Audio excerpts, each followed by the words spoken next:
Hey there, everybody. Pete Pardo here from Sea of Tranquility. Welcome to another edition of Top 10 Songs. We are in Rock Fantasy once again in Middletown, New York with Steve Keeler and Nick Franco. Yes. We are doing Amorphis today. So a Finnish band that kind of hard to describe.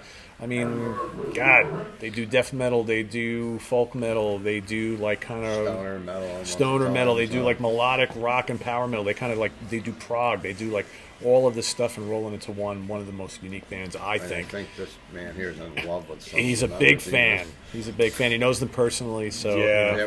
We had some good times hanging out with them. Yeah. State Music Hall, didn't we? Gotten the pleasure of knowing them over the years. Phenomenal people and unbelievable musicians. And a tough band to kind of put together a list like this because they've got so many albums in different eras and different styles. I'm passionate about this. It was like choosing between children.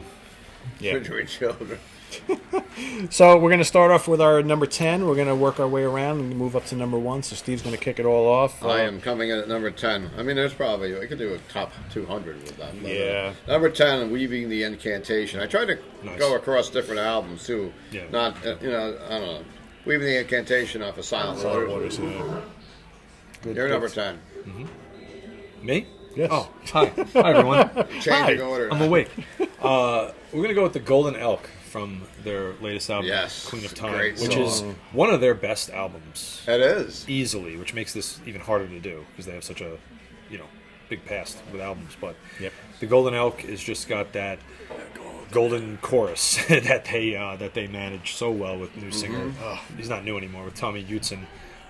He's been in the band like a decade now, right? They've actually, I think he's now been in the band longer than not been in the band. I remember when he first joined the band, they were playing the Loft. Yeah. I didn't even have any idea that he was in the band. Yeah, I did. Still was a posse, wasn't it? Apparently, I sang something into the microphone in between songs, but they got a kick out of it. At the Loft, you did? Yep. So they invited me to Finland, got me drunk. But and he's been phenomenal. So that song, beautiful song. My number 10, Shades of Grey from Circle. Yeah. Another good album. No bad albums by this band. There really aren't.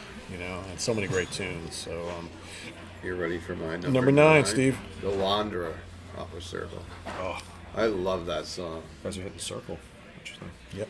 Since we can't play music copyrighted, maybe we should sing a little of each one. No? I think we want to gain viewers, not lose them. So, singing might not be the way to go. Number 9, Nick, what do you got? Number 9 for me, because I wrote them out of order, is the song Shaman from Silent Waters. Yeah. Really acoustic, kind of beautifully sung, very folky, but not... Yeah, haunting vocals. Yeah, very haunting. Yeah. Definitely shows their folk side. Tommy can do it all as a vocalist in terms of growling and singing very nicely. Yeah. Yes. So the Shaman gets in there, number 9. My number 9, Death of a King from Under the Red Cloud. Excellent song. Mm-hmm. Right? It's on my list. I'm surprised. I am up to number 8. Yep. And this is what off the Eclipse album is The House of Sleep. Love it. Like their single. I love that album. I still have a really close affinity to that album because I think that was the album that I was into them already, but that's the album that really got me into Oh, cool. Yeah. Okay. Brought them back on track for me. Yeah. All right, Nick, what do you got for number 8? 8, back to Queen of Time, Heart of the Giant. Wow. That's a great one. The way they work the choruses in, producer Jens Bogren really brings out the best in them. I'm glad they went with him. I felt on Circle that the production, it sounded too much like a Peter Tatcherigan band instead of Amorphis for me. And it was still good songs, but when they got back with Bogren, He has that production style. they got with Bogren, he just lets them be them, and that song just absolutely takes you places, man. The albums with him producing, they breathe a little bit better, in my opinion. But the songs are still there on all these albums. Sure. Number 8 for me, how about Sky Is Mine from Skyforger? Well, Skyforger is kind of underrated, I think, for them. It is. Strong. Yeah. Strong album. Yeah. There's so much material, like you said. That's just crazy. You're up to my number 7. 7. The Castaway. From Just the opening Tales riff. from 1,000. Just the opening riff alone. Yeah. Echoing. They were kids when they wrote that. My number 7? Yep. Sky Is Mine from Skyforger. Oh, You copycat. look at that. We've been doing that a lot the last We couple tied rounds. for triple 3 You know, earlier. I know. One of the points about that is that, I don't like happy music. Can you tell? And Amorphis manages to make you feel uplifted and good without sounding sappy and happy. And Sky is Mine is one of those songs that just makes you feel like you are like flying through the friggin' sky. So Their choruses and their vocal harmonies are just absolutely killer. They're just like soaring and just, so pleasurable to listen to. yep. All right, I'm going to go back to the Elegy album. How about Better Unborn? Right? Yeah. That's a great Good tune. song, yeah. Yeah, great Nice, tune. uplifting. If I died Yeah. at 3 night old. Yep. Number 6, Steve. Black Winter Day from Tales from the Thousand. No, I did not include that song in this top 10 list, which is forgot? ridiculous. No, I didn't forget it. Well, it is the iconic Amorphis there's song. so many songs. I know. It's, so many. I remember the video. I had it on VHS. Wow. Absolutely love the song. Great choice. I left it off mine because I wanted to hit other deeper tracks, but That's what I kind of did too. I tried to hit Yeah. some deep, not even deeper, but just tried to go across different albums. I put this Yeah. together. it has to be on there. I mean, it's amazing. I was just too busy to even put these lists together, and I just go, listen. Oh yeah, there's one. Throw that in there. So don't grade me on it. What do you got, Nick? Where are we up to? Number 6. Oh, I'm going for the title track, Silent Waters. It's a good one. Yeah, something about it, something about the vocal melody. It's just got that melancholy kind of drift thing going on, and just really, really, really good. Great lyrics. Always something I go to and listen to on that album. The little piano intro, great, Under the Red Cloud, title track. nice, Very good. amazing. Number 6 for me. Steve, number 5, the top 5. Number 5. No one's gonna have this on their list, but I love this song. Forevermore from Am Universum. Nice. I shocked you with that. You're like, Yeah. "Why you put that on there?" No, I can remember going on a vacation on a beach and listening to this in the morning and like walking and it's like going down to the seashore and bury my hate. And it's always been a song that I love that album anyhow. I love some of those early albums. And they're not the heaviest things on earth, but they're just a lot of times They're really driving different. back Those middle from period the albums, city. yeah. If I'm going to a show, I'll put something like that on to go home with, and it keeps me awake because you can kind of sing along with everything in your head, as you're driving home from shows and whatnot. I think Tuanello was the better expression of those clutch of albums. Yeah. They were trying to be different. They had so much success so quickly. They didn't want to repeat themselves. And And it was very hippie like those albums. Summer's They're End. kinda like, Summer's End, the last song. Yeah. I yeah. really like them. Yep. All right, number 5 for you. Number 5 for me. So, what's the deal with Amorphis and their bonus tracks? Because their bonus tracks are always like amazing, and I have no problem putting Brother and Sister from the new album in my top 5 Amorphis songs. You're hitting heavy on that new album in the top 5. I like that. So that I new album, can't thought tell was you how great. much I love it. And we've had over one of my a favorites year to last year. digest Yeah, oh, it, so yeah, it's not yeah. like it's, And I liked the album before and a ton too. Brother and Sister shows you Tommy Utz in his most melodic. What a voice this guy has. I mean, he's ratcheted himself up into the top, for me, the top half a dozen vocalists easily. He's so diverse. Yeah. My number 5, Empty Opening from Eclipse. Yeah. You're going to start getting the Eclipse love from me now. Very eclipsy. Boys and you are, girls. like. Yep. Steve, what do you got? Number Number 4. The Daughter of Hate from the latest album, correct? Yep. I'm kicking into that latest album with you right now. Absolutely. Nothing wrong with that. My number 4, The Castaway, as was mentioned earlier. Yeah. One of the iconic songs from Tales from Thousand Lakes. That unbelievable opening riff. Yep. Slow and heavy. My number 4, Born from Fire from Eclipse. Heavy. You're Yes. really eclipsy today. On aren't Eclipse, you? I told you. The top of my my upper There ones. must be a lunar eclipse today. Must be. I love Must Brother be. Moon. Brother Moon. Yep. Number 3, Steve, what do you got? Number 3. This could be number 1 for me for years. The Way.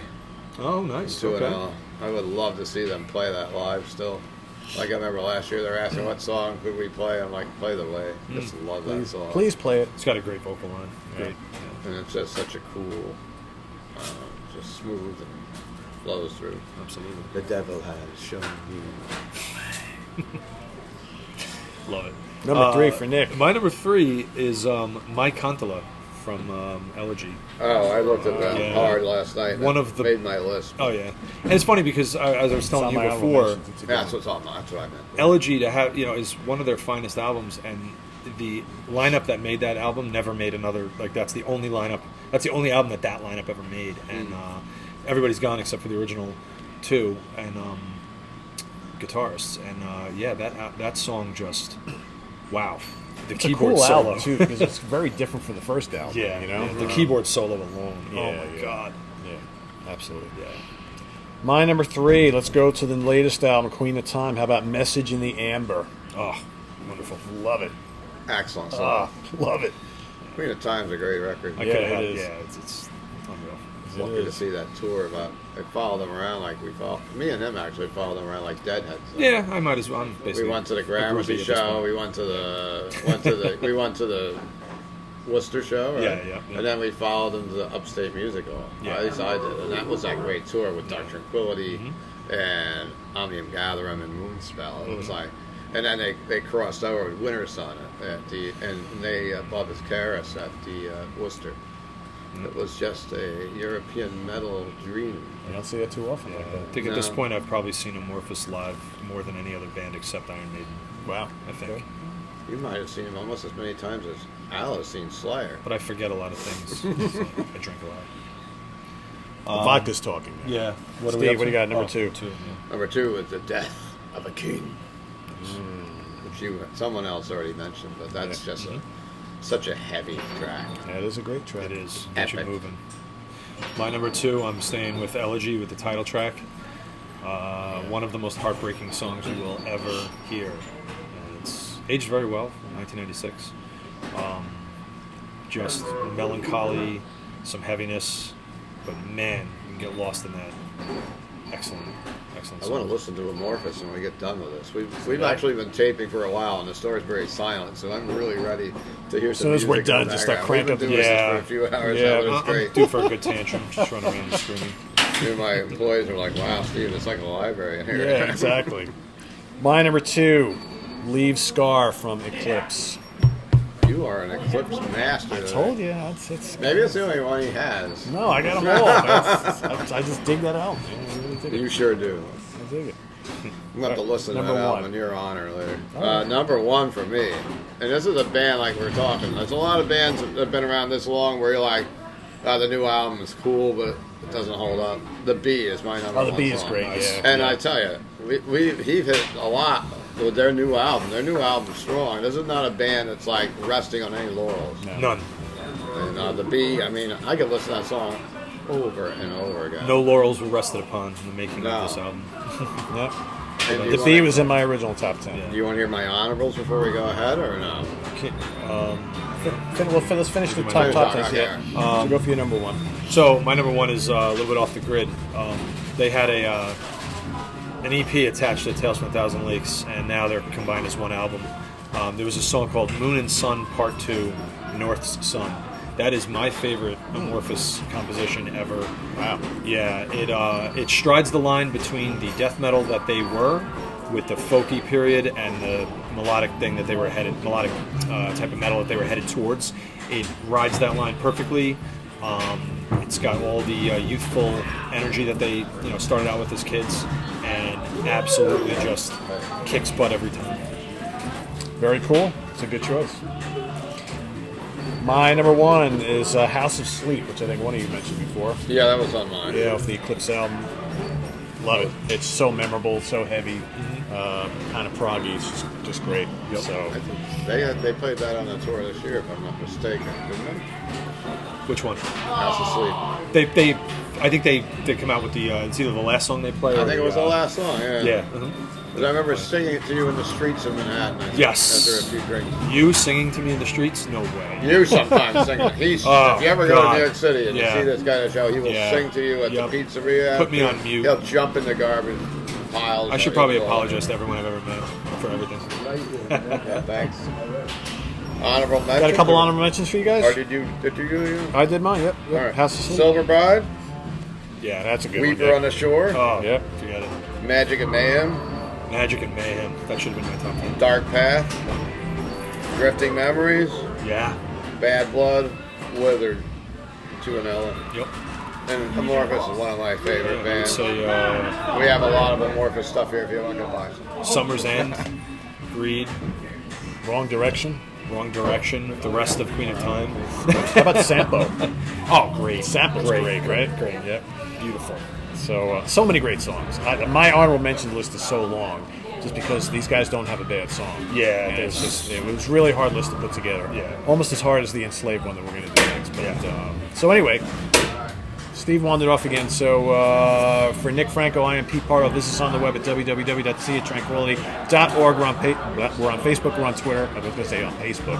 We're on Facebook. We're on Twitter. Of course, we're on YouTube all the damn time. Thanks again for joining us for this Amorphis Top 10 Songs. Don't touch that dial. We've got Enslaved coming up next. See you guys.